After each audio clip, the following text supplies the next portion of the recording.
Mwiriwe neza nshuti tubana umunsi ku munsi hano kuri Rwanda Pulse News.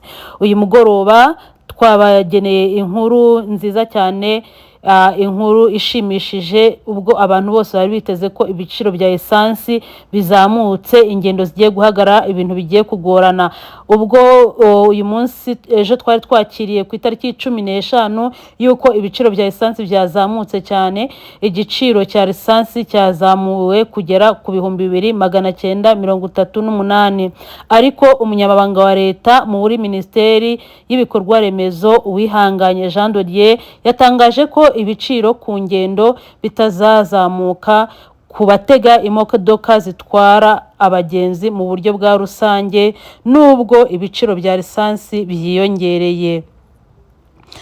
Minisiteri y'Ibikorwa Remezo yatangaje ko nubwo ibiciro by'ibikomoka kuri peteroli byazamutse bitazagira ingaruka ku biciro by'ingendo ku bakoresha imodoka zitwara abantu mu buryo bwa rusange. Uwihanganye Jean de Dieu yavuze ko ku biciro mpuzamahanga byikubye hafi kabiri, ariko u Rwanda rwo rukomeje gushyiraho ingamba zituma abaturage batagerwaho cyane n'izo ngaruka. Ati turacyari mu bihe bidasanzwe, ntibirarangira kandi no mu bigaragara ingaruka zizakomeza kuza mu gihe kizaza. Leta iba yaragerageje gufata ingamba zishoboka. Aragira ati hari nkunganire no gufasha abacuruzi kugira ngo babone amafaranga ku buryo bworoshye.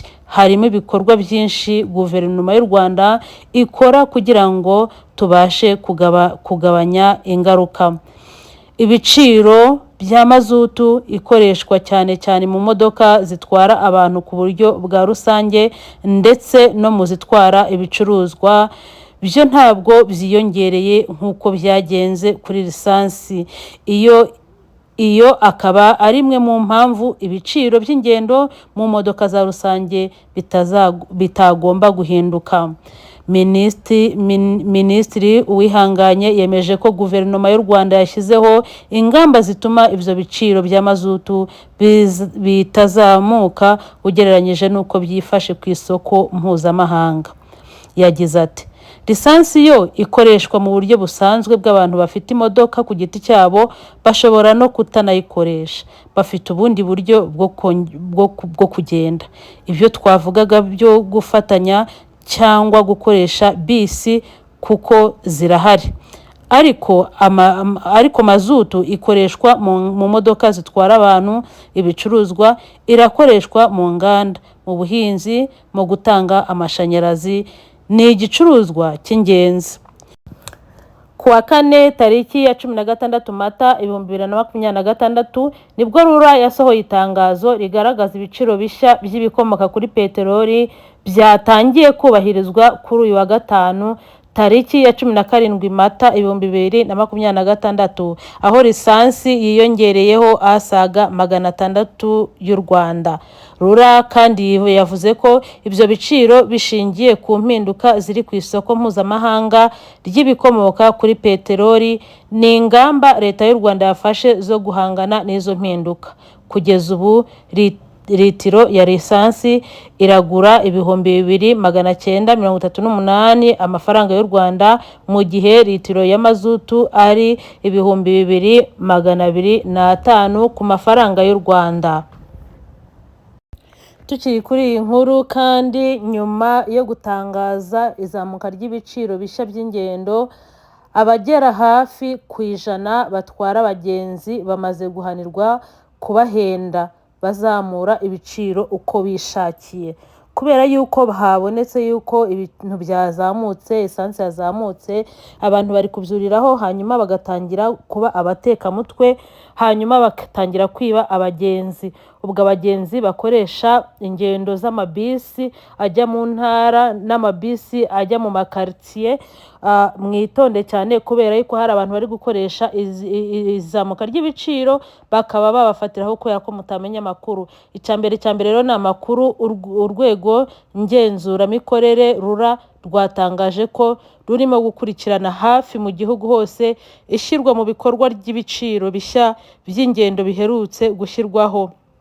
rwasabye abatwara abagenzi kubahiriza no kumanika ibiciro aho abagenzi bategera imodoka no mu modoka, ndetse kandi abagenzi basabwa gukomeza gutanga amakuru kuri nimero ikurikira 22 no ku mbuga nkoranyambaga za RURA. Rero bagenzi, mukomeze namwe mumenye yuko murashyigikiwe, ntihagire umuntu bafatirana, kuko izi modoka ntago ibiciro byazo byazamutse nk'uko barimo kubabwira.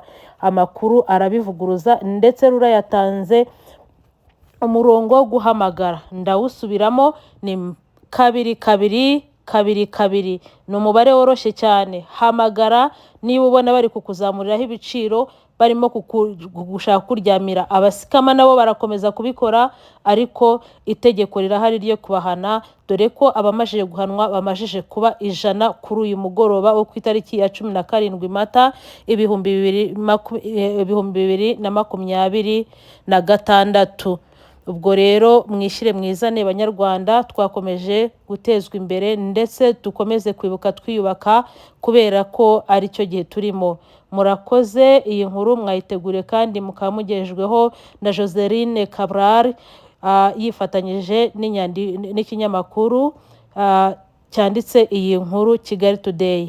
Murakoze, mugire umugoroba mwiza, kandi mukomeze mukore subscribe, like and share kugira ngo aya makuru abashe kugera ku bantu bose. Murakoze.